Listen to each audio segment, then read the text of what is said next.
What up, everybody? Remember me? I used to do like stuff on the YouTubes till I stopped. Anyway, we are going to do a little live stream with our friend Lily. I'm going to wait for 20 people like just showed up out of the blue really quickly. So let's wait for some more folks to pop in. I don't know how many people are going to come, Lil, but we'll wait for the usual suspects to file in. I will put the chat overlay up so that Okay. yep. So we'll see you and I, on one side of the screen, and we're going to see comments on the other side of the screen. As you pop in, say hello, let us know where you're from, let us know how you're doing. Hey, Kat, what's up? Some of you guys might be coming through sort of my community, some through Lily's. We share a lot of people too. We do share. A lot of people were like, my two favorite people. And then they'd include Josh, but a lot of people were like, oh my gosh. Yeah, A lot yeah, of people I think are, yeah. um, Yeah.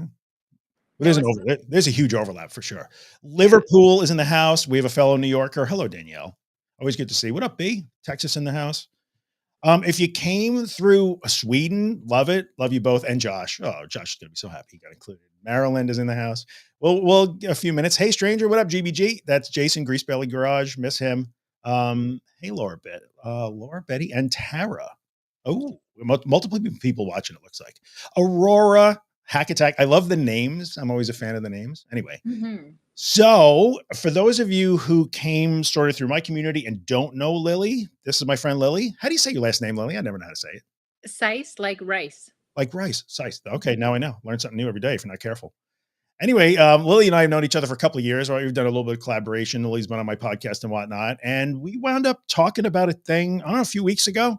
I don't even know what started it. And we were like, yeah, let's talk. And we did. And I came up with this thing. So, Lily, why don't you introduce yourself and tell the fine people who you are and what you're all about? Yeah. Hi, I'm Lily. I saw somebody, maybe it was Eva from Southern California. So I'm in Los Angeles, California. I was born here, grew up here. I did live a little in New York, but mostly LA for my whole life. Um, and um, a bit about anxiety. I definitely always felt like an anxious child who grew up in an anxious adult. Definitely very classic. A lot of people identify with always worrying about my parents dying and bad things happening and thinking that maybe with all my worry and prayers and magical thinking, I could keep everybody safe.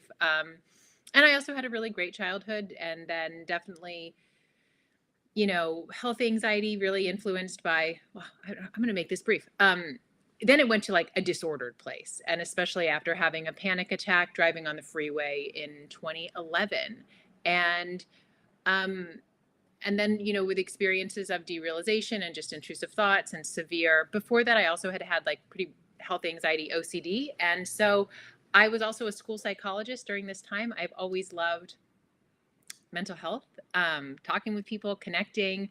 And I tried a lot of stuff, and some things worked, but I think it kept me thinking and obsessing and resisting. I think a big thing was everything I was doing to not feel anxious and to not panic.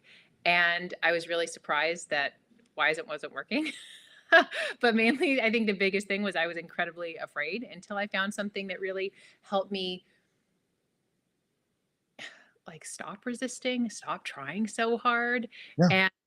And it changed my life. And I really was like, why doesn't everybody know this? Because I felt like I suffered for 7 years.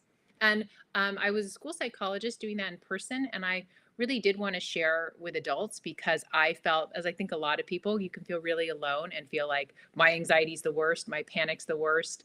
Um, Especially if people in your like day-to-day life don't have that same experience. And I always thought it needed to be in person until the pandemic when so many adults were online.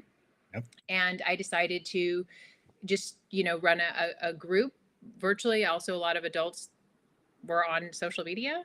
And that's where I kind of just started coaching while being a school psychologist and just really fell in love with it. And then transitioned to doing that full time, really helping people primarily who are experiencing anxiety and panic, and OCD, which I didn't really realize was part of my experience when I was in it, but then became really, really clear about that was what was going on. And so I share a lot on social media because when I was struggling, I couldn't put it into words sometimes, and I felt like it was hard. And so, kind of to be on the other side, it will occur to me, oh, this is how I describe this, and that's and or now I, answer questions or do things.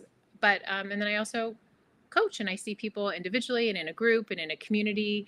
And I think having conversations like this and being in community is like so just brings it to the next level. And I love it. And so that's a little about me. Cool. I put 2 links. I think they went to all the platforms. Lily's been on my podcast. We did 2 episodes. We broke it into 2. So if you follow those links that are in the comments, you could hear more about her story. You told most of the story in both podcast episodes, which was kind of cool. Anyway, so it's interesting because I think what we wanted to really talk about today in the conversation we had, because those of you who know both of us know that sometimes we sound very similar and sometimes we sound very different. And we wanted to talk about how that kind of works and why, even though sometimes it's okay to sound different and sometimes it's okay to sound the same.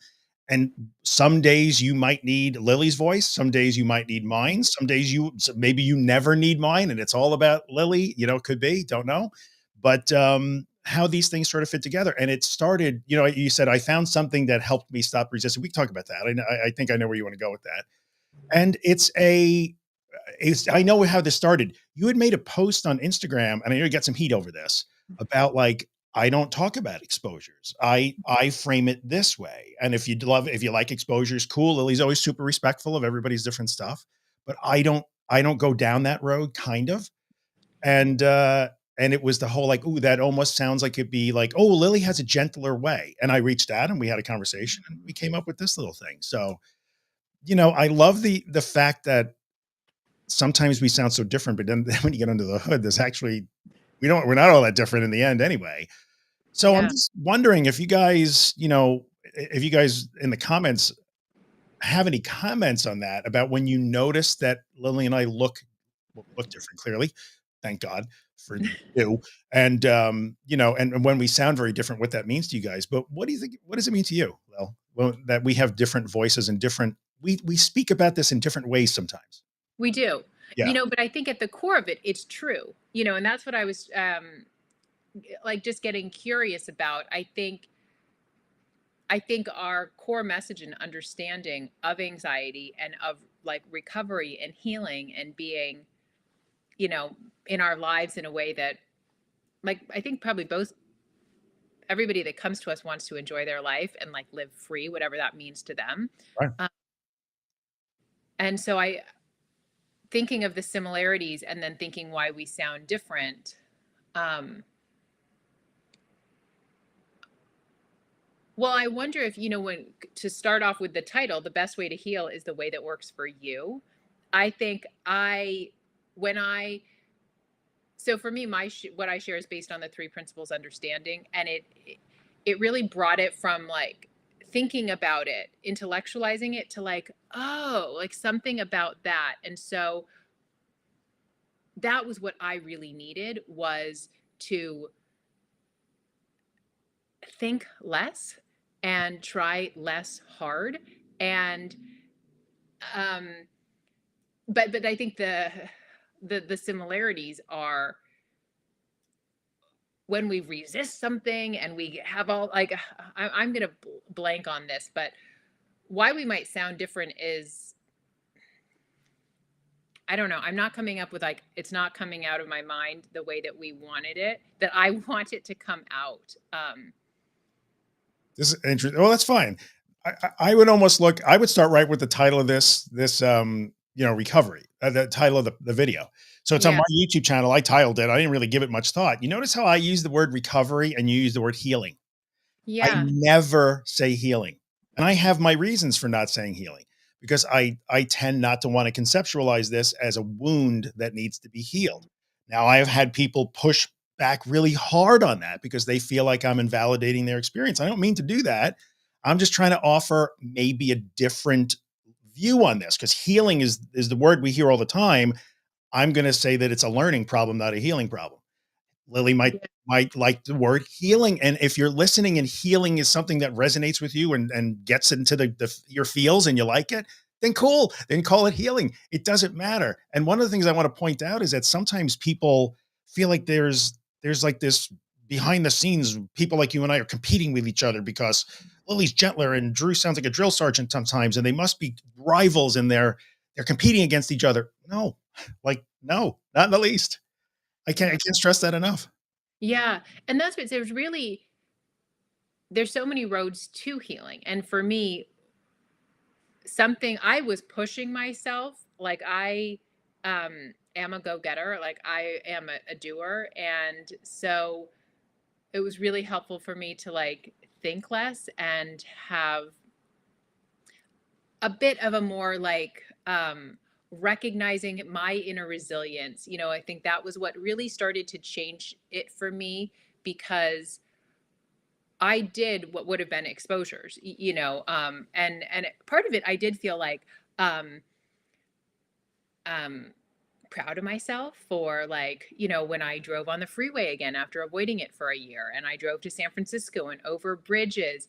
But I didn't like my understanding didn't move from an intellectual understanding to a deep knowing. So I was still just like shaking and incredibly scared, and like it was really hard, and I was still resisting. And so for me, having something explained in the way where it like sparked these insights in me that moved beyond something like intellectual, Mhm. um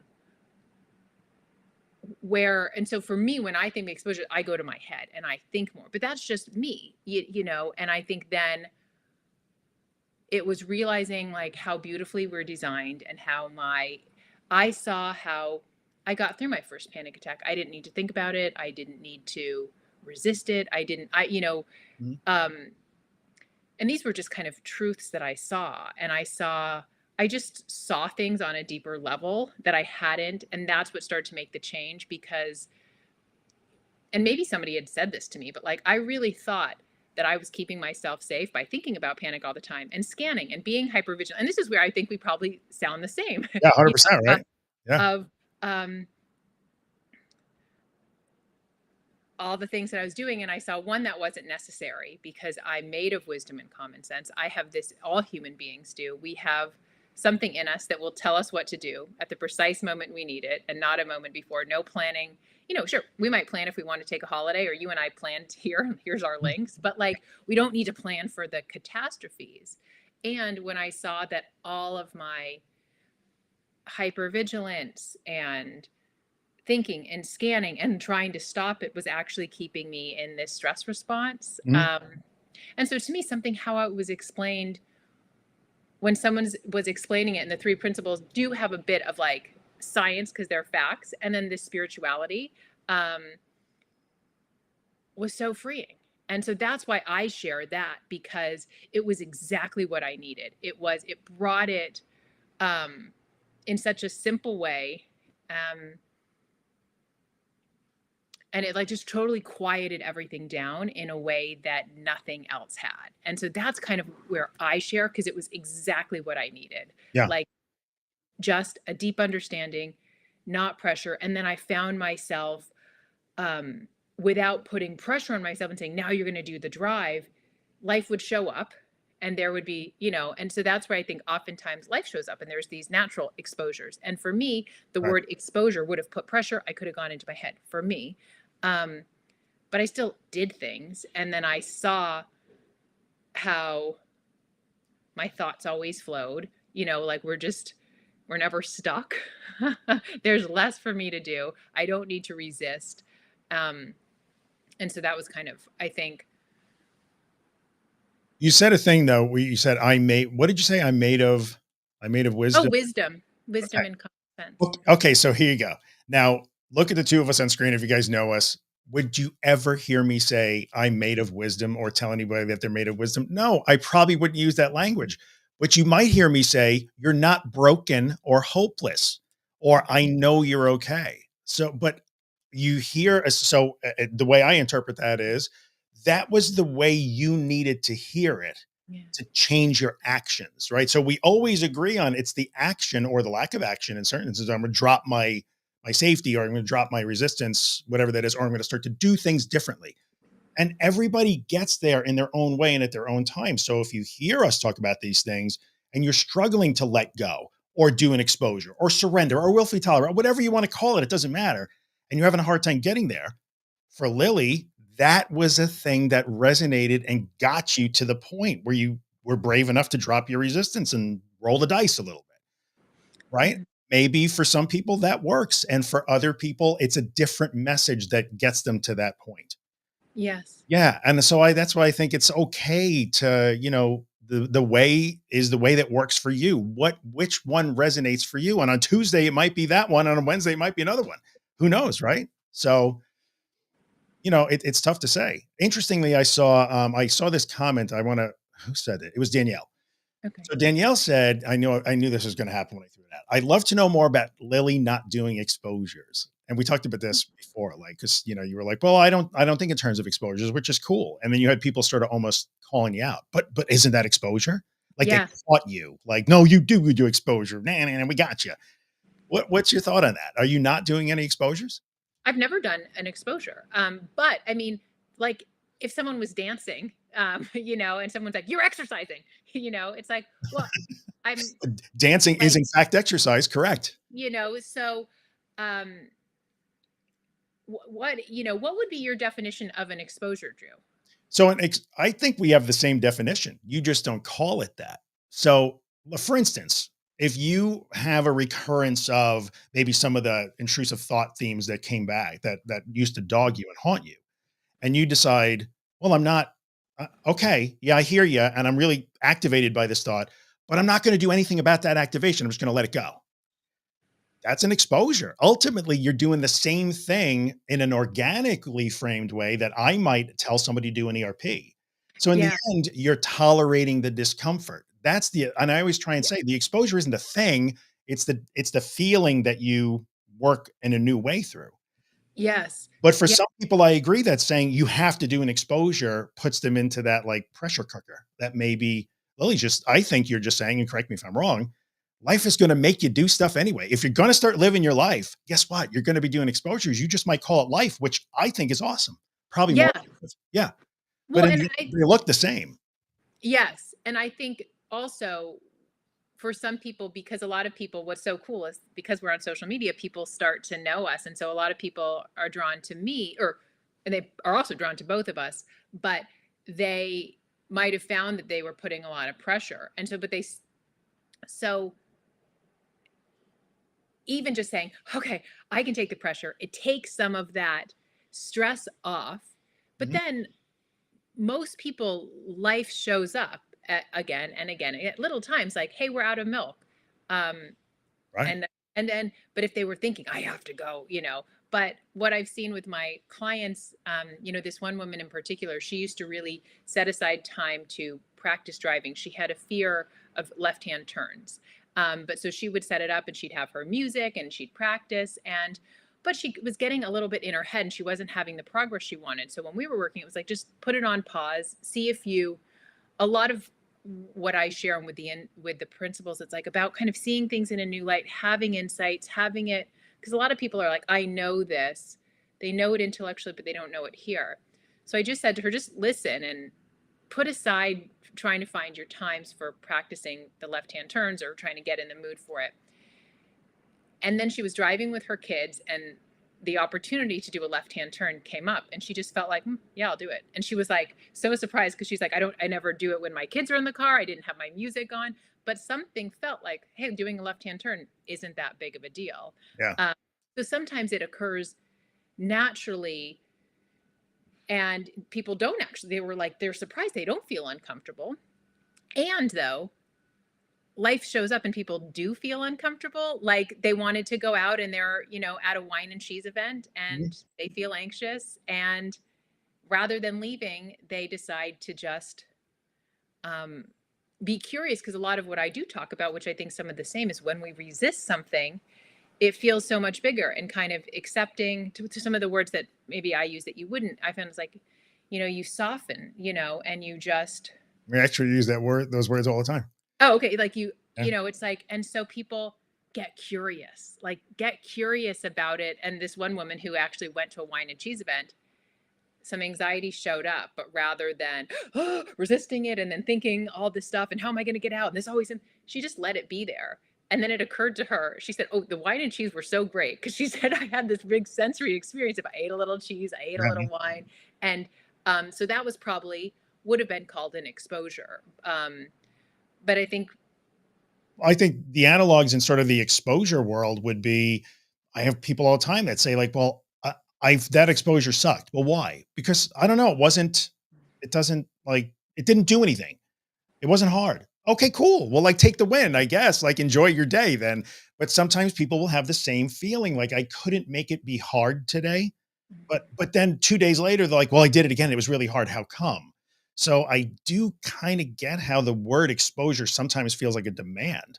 But ultimately, I would argue that we are all getting to the same place where I'm going to take a chance that I don't have to save myself, whatever way that looks in any given context, and see how it turns out. I'm going to trust myself to get myself through this. Like, I think you all agree, right? I think everybody in the room has what it takes to do that. Lily might say, well, you're all made of wisdom and whatever. Yes, Yeah. I common would sense. say, yeah, okay. I would say you're all actually courageous. You just forgot that you are, you haven't found it yet. No, I'm not Yeah. brave. I'm not strong and brave. Well, I think you are. You just haven't found it yet. Yeah. Yeah. Well, and when I start having a conversation with people, because I love that, you're like, and that's what, but if you, when you said something, you are courageous, that would really speak to me. That would light something up beyond my thinking. Mhm. When I've talked with people, share some stories about your wisdom and your common sense, or your, like, that's, they start to see things that used to look like failures. This one woman, she was on a semester abroad. She was in college and she experienced derealization and depersonalization. And but she was towards the end, so she was like, I just have to stick it out. So she went to class. I think she was in Italy. She went to class every day. She still socialized. She like passed her classes, but because she kept experiencing DPDR, she had looked at it as a big failure until, and so she was talking kind of the courageousness. She was like, wait, I went to school in a foreign country. I did it. I passed my classes. I still socialized and I got back on the plane. And so it's like people can start to see their stories of resiliency, even though, oh, I was still anxious, right? Like, um, yeah, I love that of saying you are courageous, you are strong. And I often use the words you're not broken, and the only thing wrong with you is that you think there's something wrong with you. And it's like it becomes this, we think about ourselves so much and that it's so big. Yeah. Yeah, I mean, I'm loving the comments because everybody's chiming in with their specific experiences that echo both of these things and a combination of them. Like, it's Mm. really great. Somebody just said like almost every part of life was an exposure for me. Like I didn't have to plan them because every part of life was an exposure for me. Like, yeah, that happens. Especially my GAD people in the room. Like, you're in it right now. You're in the exposure right now if you're feeling it. So Yes. call it Yeah. that or don't, it doesn't matter. Right. But And I think also people get to make recovery for them, where I think sometimes if people have had someone else recommending the exposures, like sometimes, I had someone, um, and then her next thing was she was going to play with a Ouija board. And then she was like, wait, I don't actually even care. And so, recognizing you can do what you want to do. Like you mhm, can live a long, happy life with no Ouija board, but you might say, well, I do want to drive and stay home alone and be with my kids alone, right. And so I think knowing that recovery can look any way for you. I don't know. And that's kind of, I think, sometimes where people felt like it was arbitrary and it wasn't actually um, like, wait, I don't want to do this, where they want to do more stuff that actually would be like real life things. And that's where I think life is. Um, but there might be, for some people, they might really like something that's more artificially created that would help them later on in a real life situation. I think sometimes it's personally, I think life is the best exposure there is. Like, when I wrote The Anxious Truth, there's a whole series of lections not lectures, there are lessons in there where I literally talk about how you don't recover so you can live. What you're actually doing is living so you can recover. And then that's a core thing in recovery. We don't realize it. The exposures for me, when we call it the technical and we do it like the mechanical way, like everybody knows exposures, sometimes you need that as a lever, because if you give an agoraphobic person who's in the grips of the fear the option to not do exposures and just sort of wait till my wisdom bubbles up and I feel better, things tend to go slow and they can get a little bit frustrated. If that's working for them and they're making what they define as progress, then that's cool. Then it works.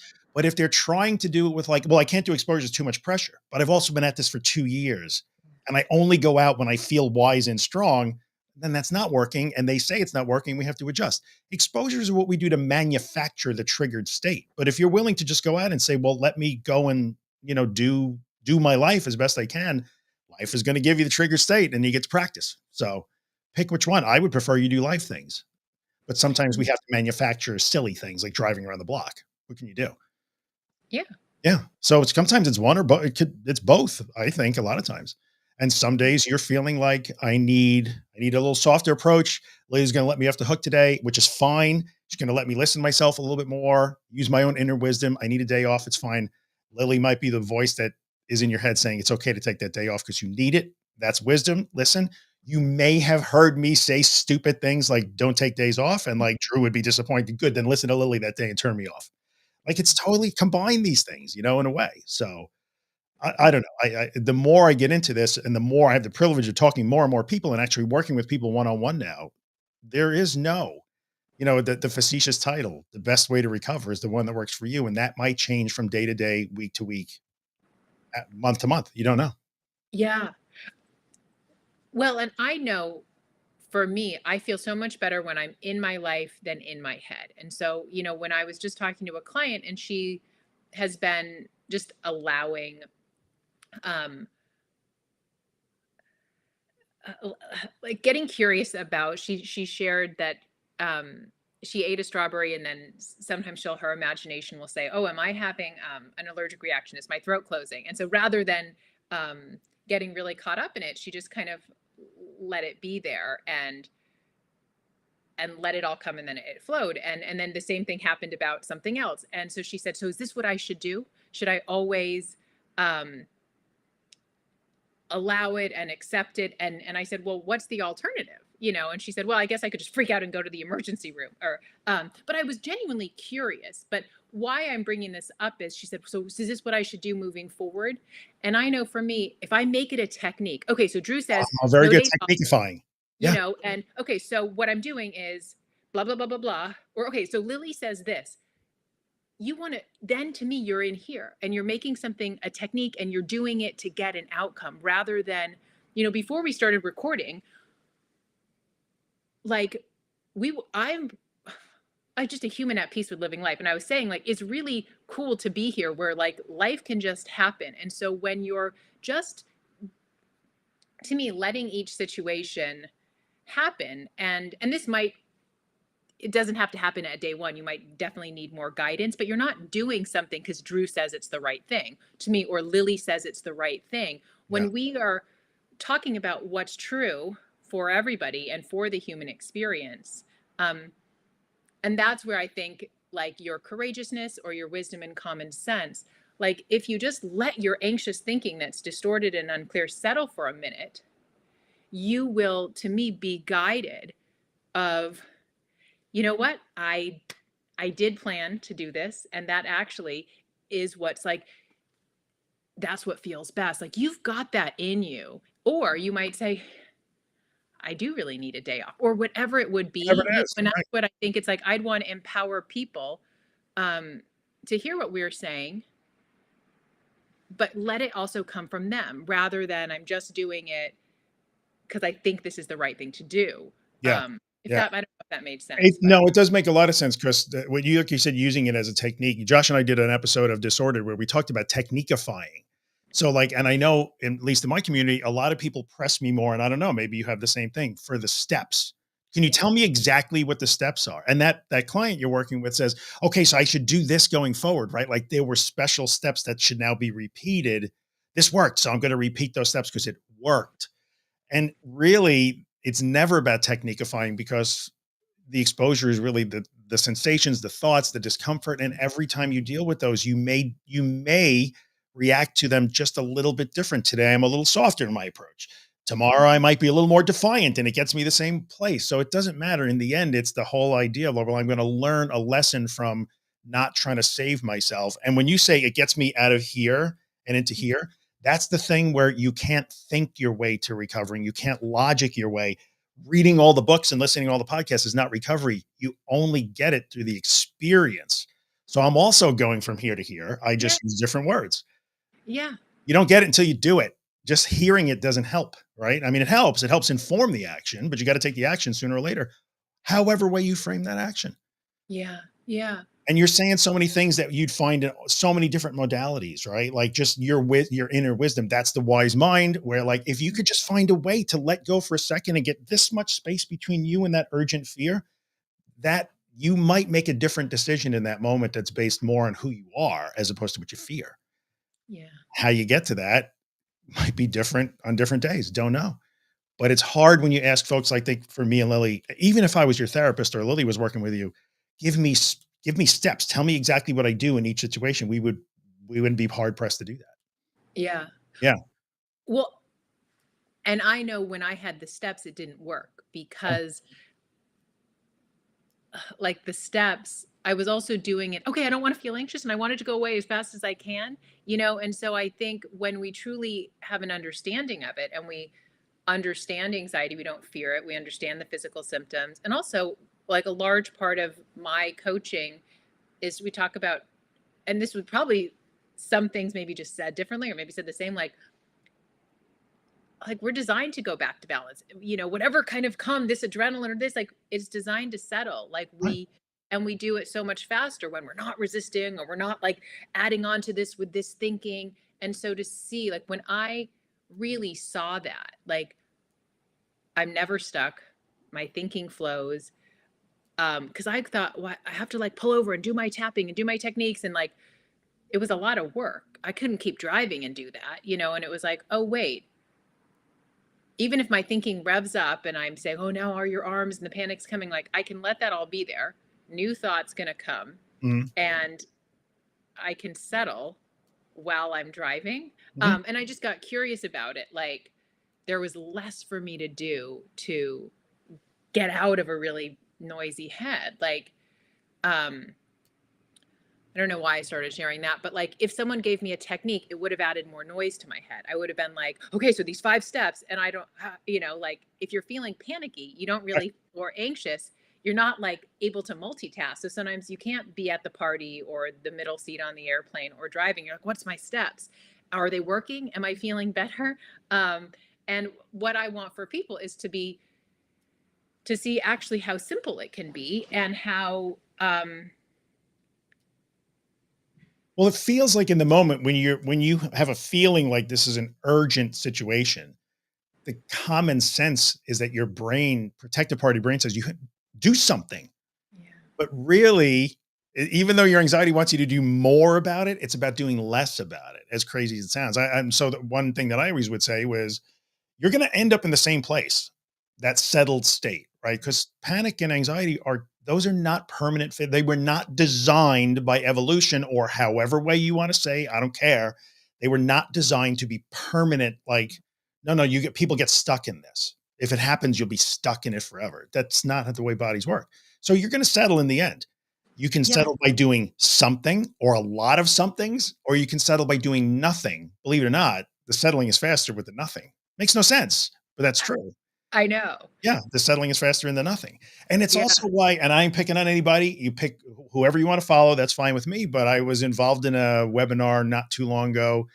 You guys probably would know it. But the interesting thing about that was to watch the people in the comment section begging for guidance on which of the, I'm going to say steps, well, which Mhm. step is this?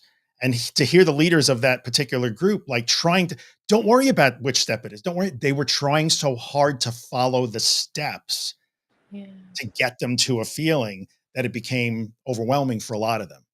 Yeah. Yeah. That's why I don't use mnemonics and stuff. And listen, some really amazing clinicians use mnemonics and maybe Yeah. that helps you remember things. But I find that people get a little stuck in which letter? Which letter am I supposed to? Yeah. Yeah. Yeah. Yeah. So, And that's where I think again, like if you the thing is, I think it's funny because the person that maybe came up with it, that mnemonic came to them and that yeah. felt easy and that felt great, you Yep. know. But when sometimes it's not something that we come up with, um, then we go into our head and we're more in our head than in our life, Yeah. And Yeah.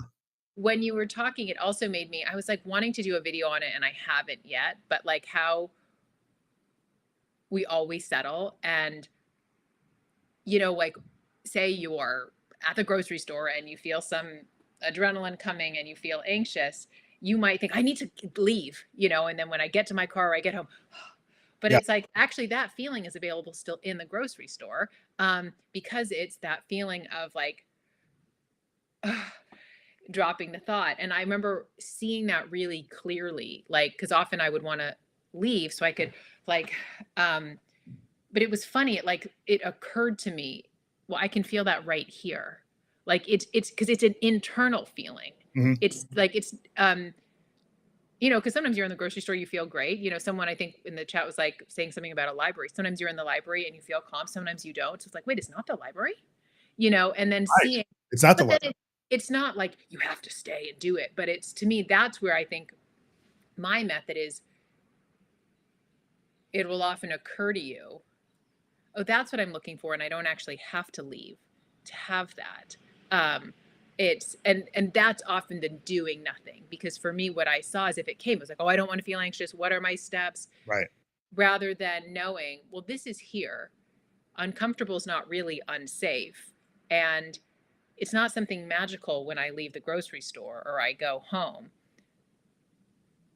And I don't know if it's kind of coming out right, but like seeing that, having it all come together was so much more powerful than if someone said, here's your 5 steps to feel better in the grocery store. Right. Like it's also then, and I think you've said this, then we maybe give the weight to, oh, it was the sour candy, the ice. No, it was all you. It was all you. Right. Like Who your gets the mind credit? settling, you softening, you Yeah. know.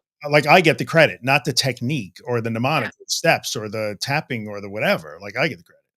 But the idea that you would say, well, you know what, that feeling is available to me in the grocery store, I would say is that, but at some point there's a leap of faith, right? So in my orientation toward this, and this is where some people would disagree then. Like in my orientation, I don't care what words you use, what metaphors, what wisdom you think you access, sooner or later, you do a scary thing by saying, I'm gonna see if I can access that. My logical brain might say, yeah, my wise brain says, you know what? And because I had that, I would start to say to myself, what the hell why is my couch special? I would have that thought. It didn't matter. I was still in a blind panic and I had to do something scary by saying, I guess I'm going to, let me follow that thought this time and see if it's really true that the grocery store and the sofa are the same. That was the Mhm. only way I found out. All the framing in the world got me to take the leap, but sooner or later you do the leap. And guess what? That's the exposure. So don't get so caught up in I think the word exposure, exposure, exposure. I want to answer a couple of questions if we could. I Yeah. don't have that much more time. I could do about another 5 Okay. or 10 minutes. One person asked, we'll go backwards. So Jack says, let's put this up on the screen. This way we can actually Okay. see it all together. I don't get it. I keep feeling like something is wrong with me. And whenever I try to figure it out, it leads me to a dead end and I feel worse. I will never recover. Lily, why don't you take that one? I see you smile right away.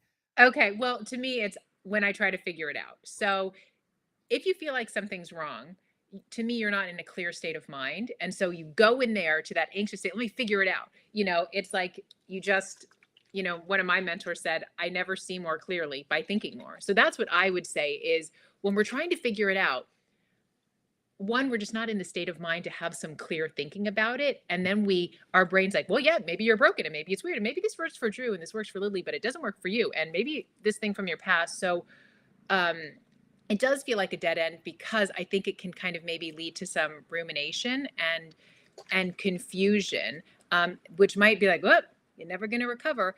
And the feeling like something is wrong doesn't actually mean that something is wrong. Right. That, to me, that feeling would say, "My thinking isn't clear right now." Yep. Um, but there's nothing wrong. Like knowing that when we feel like something's wrong, it doesn't mean that there is. To me, I do see it as an invitation just to like leave that thinking alone, because we're designed beautifully to settle, and then we settle. And then when our mind quiets down, our feelings rise, and our feelings rise, our clarity, our intelligence. And so if there's something Mhm. to do or to see or to feel, you'll see it in a clearer mind. So that's kind of what I would say. What about you? Yeah, 100%. I would agree with 100. It's trying to figure it out. Now, here's where our language changes. And I think we both start to work together. In the end, all of that stuff that Lily said is full of gold there, right? For sure. Cause I agree with every bit of it. But guess what?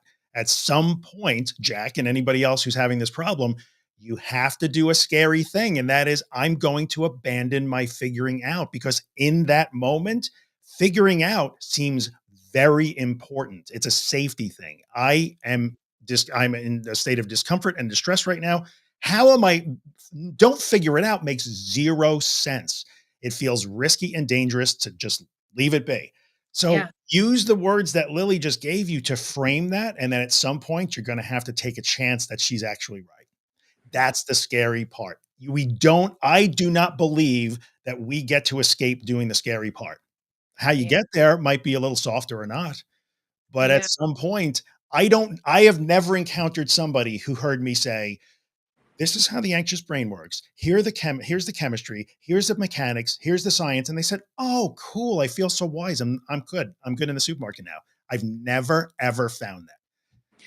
What, but you know what's funny? I don't think of it as a scary thing, and so a lot of my clients sometimes they just get curious around it. But there are some people that it does feel scary, like to not do something. To me, it was very interesting and I got curious about it. Mhm. And so it didn't feel scary. It felt um like I was really interested. And I think for me when I came in, I was at such a I felt so broken Mhm. that stopping trying to figure it out and doing less felt like, let me try this out. This sounds interesting. So What do there I was, have to lose? Do you ever get to it that was point? then there was definitely times when I did feel scared.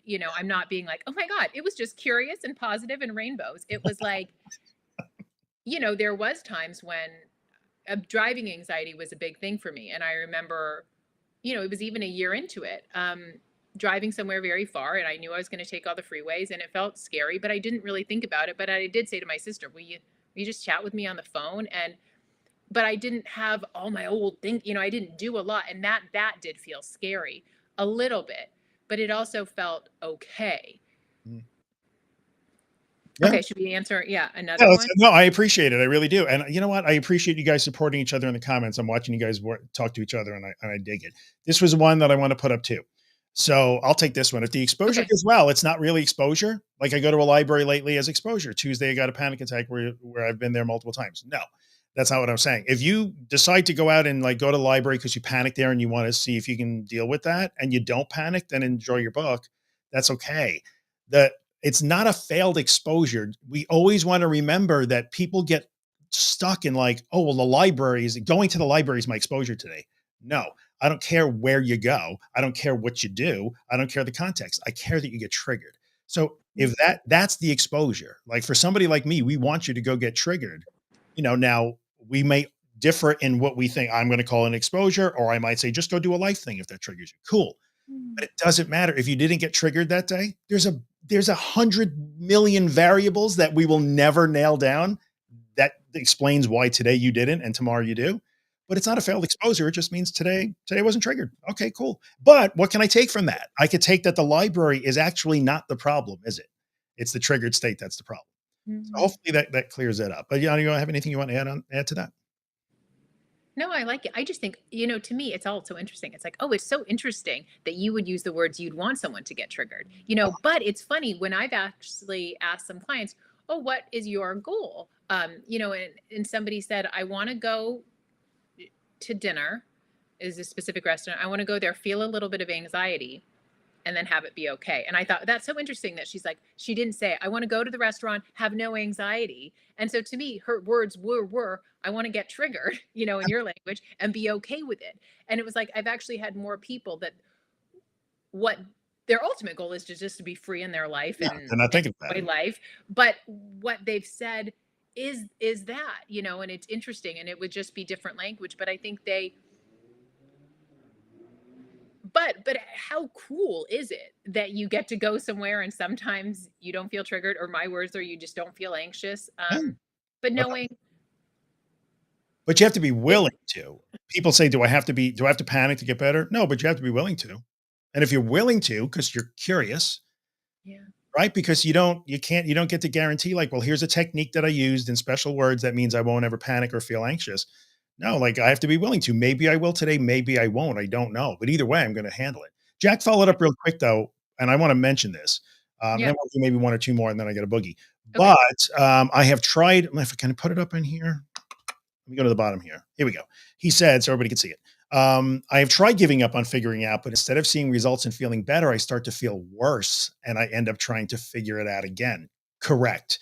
This is where I sound super brutal because the mechanics of that are pretty clear when we look at it in a lab and in a lot of clinical data. You are going to feel worse. In the moment that you decide to let go and surrender, unless you have a special way to access some like moment of zen and peace that overcomes you because you thought a thing, which is in my experience is very rare or never. Never actually seen that. You will feel worse at first because figuring out is the thing that keeps you safe. Right. So if I stop trying to figure it out, I'm doing a thing that I'm abandoning this thing that I believe I've developed a belief I have to do to get out of this. I must solve this problem. This is a problem that needs to be solved urgently.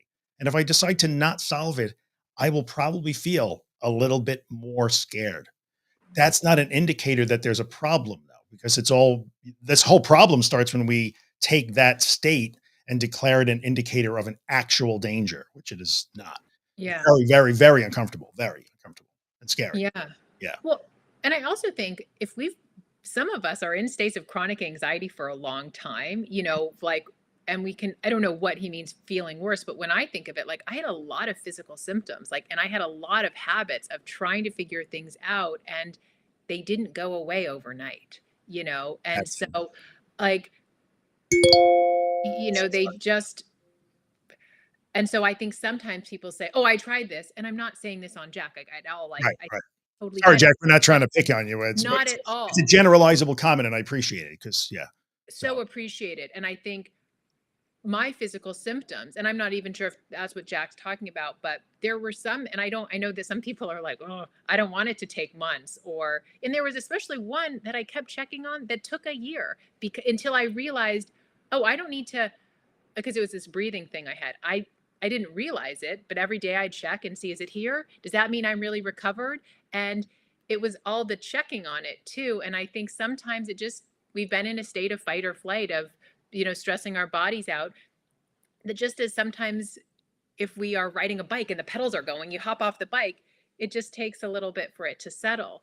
Um, and so some of it, I do think it's like, oh, I'm not doing anything wrong. It just is, I got into a stress response and also a habit of trying to figure things out. And really, we can give ourselves a lot more time. mhm. Sometimes I think having patience and a light attitude to me about that, and knowing, I know we never feel better, or to go back and figure it out. It's more just, I think, like having the courage um to keep at it, whatever is feeling good to you. Yeah, yeah.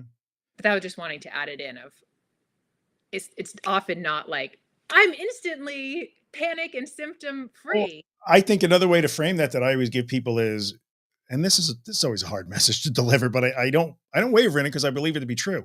The primary goal of recovery is not to feel better. That is the happy secondary effect.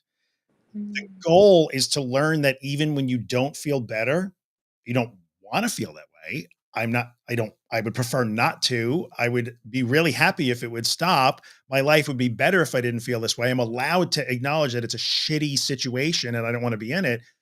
But the measure of success is I've discovered that I don't have to treat how I feel as an emergency. Yeah. Aim at that first.